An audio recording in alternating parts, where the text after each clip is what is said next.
আসুন আমার সঙ্গে সকলেই পড়ুন, আউযু বিল্লাহি মিনাশ শাইতানির রাজিম, বিসমিল্লাহির।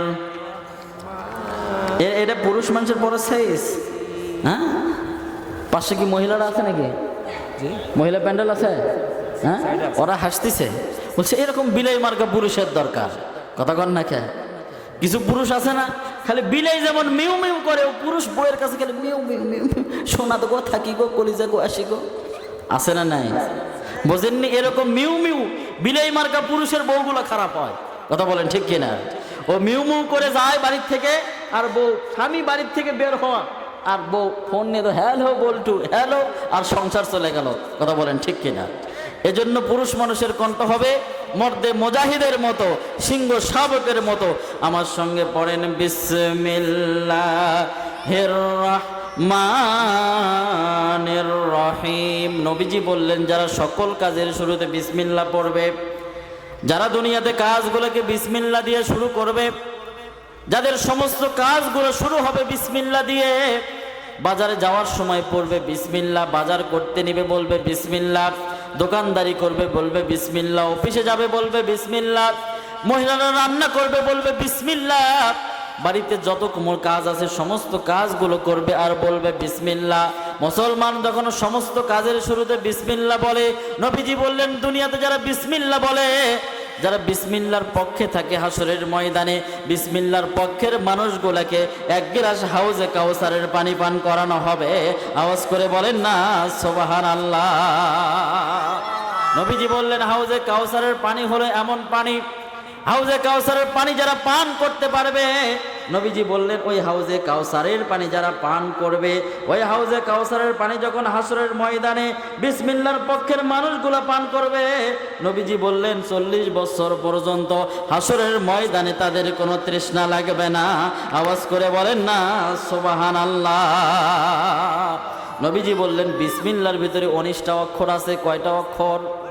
আরো জোরে বলেন, কয়টা অক্ষর? বিসমিল্লাহর ভিতরে 19টা অক্ষর আছে। আর নবীজি বললেন, জাহান্নামের ভিতরে 19টা ফেরেশতা, বিসমিল্লাহর ভিতরে 19টা অক্ষর। দুনিয়াতে যারা বিসমিল্লাহ পড়বে, সকল কাজের শুরুতে বিসমিল্লাহ পড়বে, বিসমিল্লাহর পক্ষে থাকবে, নবীজি বললেন জাহান্নামের ওই 19 জন ফেরেশতার থেকে হেফাজত করে নিয়ে আল্লাহ পাক রব্বুল আলামিন হাসরের ময়দানে ওই বিসমিল্লাহর পক্ষের মানুষগুলোকে জান্নাতের মেহমান বানায়া দিবেন। আওয়াজ করে বলেন না সুবহানাল্লাহ। বিসমিল্লাহ পড়া যাবে? সকল কাজের শুরুতে পড়া যাবে? যে কাজের শুরুতে বিসমিল্লাহ বলা যায় না, ওই কাজটা আমার আল্লাহর পছন্দের না। বলেন তো, সব কাজের শুরুতে কি বিসমিল্লাহ বলা যায়? ওজনে কম দেওয়ার সময় কি বিসমিল্লাহ বলা যায়? যায়। জমির আল ঠেলাঠেলি করার সময় বিসমিল্লাহ বলা যায়। চুরি করার সময়, ওজনে কম দেওয়ার সময়, খাদ্যে ভেজাল দেওয়ার সময় বিসমিল্লাহ বলা যায়। এজন্য মুসলমান মনে রাখবেন, যে কাজের শুরুতে বিসমিল্লাহ বলা যায় না, যে কাজের শুরুতে বিসমিল্লাহ থাকে না, যে সংগঠনের শুরুতে বিসমিল্লাহ থাকে না, যে সংগঠনগুলো বিসমিল্লাহ পছন্দ করে না, যে মানুষগুলো বিসমিল্লাহর পক্ষে থাকে না, বিসমিল্লাহগুলোকে পছন্দ করে না, ওই দল, ওই মত, ওই পথ, ওই জায়গা, ওই কাজ আমার আল্লাহর কোনোদিন পছন্দের নয়। আওয়াজ করে বলেন না নাউজুবিল্লাহ। এজন্য আমরা আমৃত্যু বিসমিল্লাহর পক্ষে থাকবো। আল্লাহ কবুল করুক, বলেন আমিন। আমার সঙ্গে পড়েন, বিসমিল্লাহির রহমানির রহিম।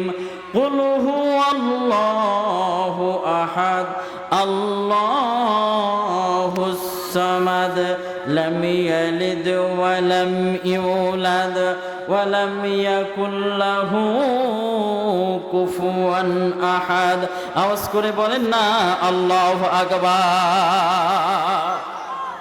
পবিত্র কোরআনের আমি যে সূরাটি তেলাওয়াত করলাম, এই সূরাটির নাম হলো সূরা ইখলাস। কি নাম? আরো জোরে বলেন, কি নাম? সূরা ইখলাস। এই পবিত্র কোরআনে কারিমের সূরা ইখলাসটি হলো 114টি সূরার ভিতরে 112 নম্বর সূরা। আচ্ছা, বুঝে থাকলে বলেন তো, পবিত্র কোরআনের সূরা ইখলাসটি কত নম্বর সূরা? 112 নম্বর সূরা। এই ইখলাস শব্দের অর্থ কি?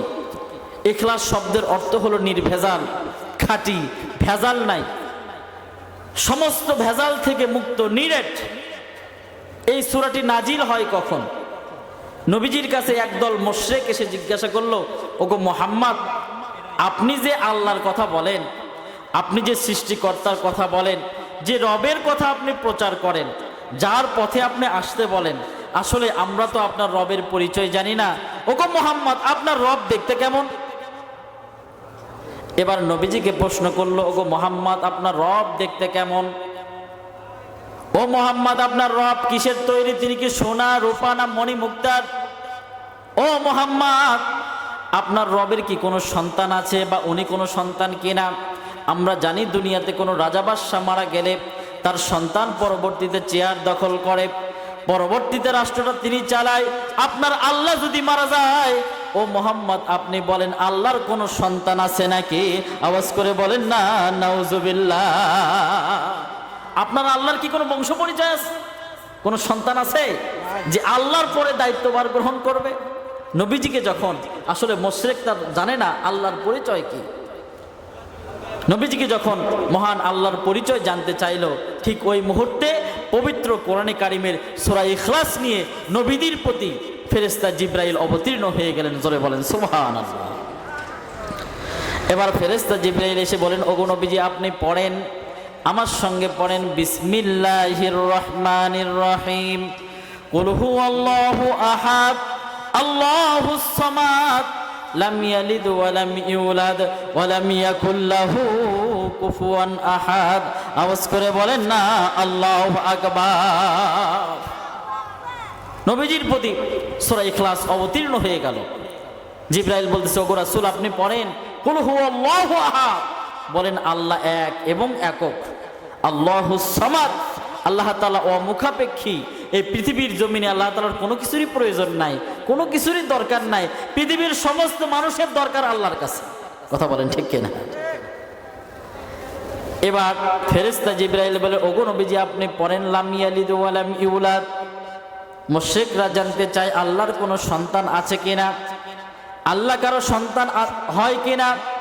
আপনি বলে দেন লাম ইয়ালিদ ওয়া লাম ইউলাদ, আল্লাহর কোনো সন্তান নাই, তিনি কাউকে জন্ম দেননি এবং কারো হতে জন্মগ্রহণ করেননি। ওয়ালাম ইয়াকুল লাহু কুফুয়ান আহাদ।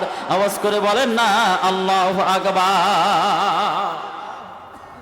ওয়ালাম ইয়াকুল লাহু কুফুয়ান আহাদ, আল্লাহ তাআলার সমকক্ষ, আল্লাহ তাআলার সমপরিমাণ, আল্লাহ তাআলার কাছে সমকক্ষ হবে এমন কোনো কিছু এই পৃথিবীর ভিতরে সমতুল্য কোনো কিছুই নাই। জোরে কোন সুবহানাল্লাহ।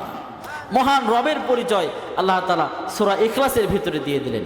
সম্মানিত উপস্থিতি, পৃথিবীতে হাজারো হাজারো ধর্ম ব্যবস্থা চালু আছে, কিন্তু আল্লাহর যে পরিচয় পবিত্র কোরআনে সূরা ইখলাসের মধ্যে দেওয়া হয়েছে, পৃথিবীর কোনো ধর্মগ্রন্থ কোন সৃষ্টিকর্তার পরিচয়ের সঙ্গে আল্লাহর পরিচয় মিলতে পারে না। আল্লাহর পরিচয় আলাদা। আল্লাহর পরিচয় বলে দেয় ইনি হলেন মহান রব, ইনি হলেন সত্যিকারের আল্লাহ, সমস্ত পৃথিবীর সৃষ্টিকর্তা। জোরে বলেন সুবহানাল্লাহ।